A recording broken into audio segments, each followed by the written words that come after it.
المعلق لقطه كده موجوده. لا انا بس عايز اقولها. خلينا في الفنيات الاول.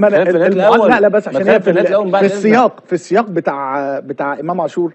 امام عاشور نزل بعد 3 ثواني قال لك ان امام عامل ماتش جامد جدا النهارده. يعني انا عايز اعرف هو بيتفرج لوحده ولا القطايف واللطايف والكنافه جم على قلبه او صدره شويه فتعبوه. مع كل الاحترام لزميلي المعلق، عايز اتكلم. لا انا عايز اقول ان يا سياده المعلق لو سمحت انتقي زي ما حصل قبل كده هجوم على بعض المعلقين. لا بص يا كابتن، انتقي الكلام، هنقول بالاسماء على طول. كابتن ايمن الكاشف ملاش لازمه، راجل اهلاوي وحق مشروع ليه انه يدافع عن فرقته ويتكلم ويبدع. ده معلق مباراه ما بيعلقش في قناه النادي الاهلي. لما بقول لك ما بص دي اسمها قناه فئويه يا كابتن. ماشي، انما كل الناس بتسمع لازم الفرقتين زي بعض.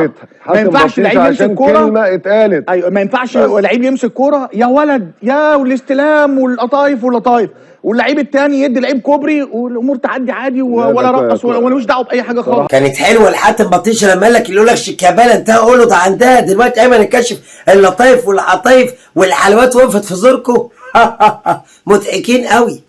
انا بس عايز اقول حاجه للكابتن ايمن الكاشف. انا بحب الكابتن ايمن الكاشف جدا جدا، انا بحبه جدا، يعني شخصيه جميله وانا بحبه. مصمم يصيد موديس ده جه.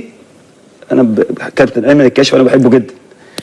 اول ما امام عاشور نزل لا اسمعني بس يعني اول ما امام عاشور نزل. طيب يعني هو انت اول ما امام عاشور قال لك لاعب، انت عايزه سمعت خدت بالك؟ انت عايزه قال لك لاعب، انت عايزه لاعب موهوب، لاعب عظيم، لاعب من اول المباراه كان كويس. افتكر بقى ان هو لسه نازل، يعني هو افتكر في اثناء الكلام ان هو لسه نازل. ماشي، بس راح مغير الكلام. قال لك الماتشات اللي فاتت يعني كان الناس جايبه اول جول ليها مع النادي الاهلي، عايزه كان لسه نازل. امام عاشور كان لسه نازل. ايوه، ما الراجل موديس جاب جون، عايزه يفطسه.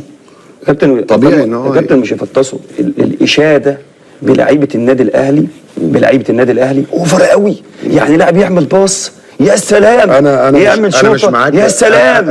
لعيبه الزمالك وهي متالقه ان كل الناس بتتغنى بيها. زيزو ده كان وعلى فكره امام عاشور وهو في الزمالك كان كل الناس بتقول ان هو اجمد لعيب.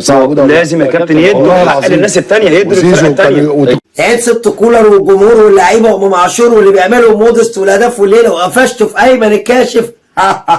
مضحكين بلدنا.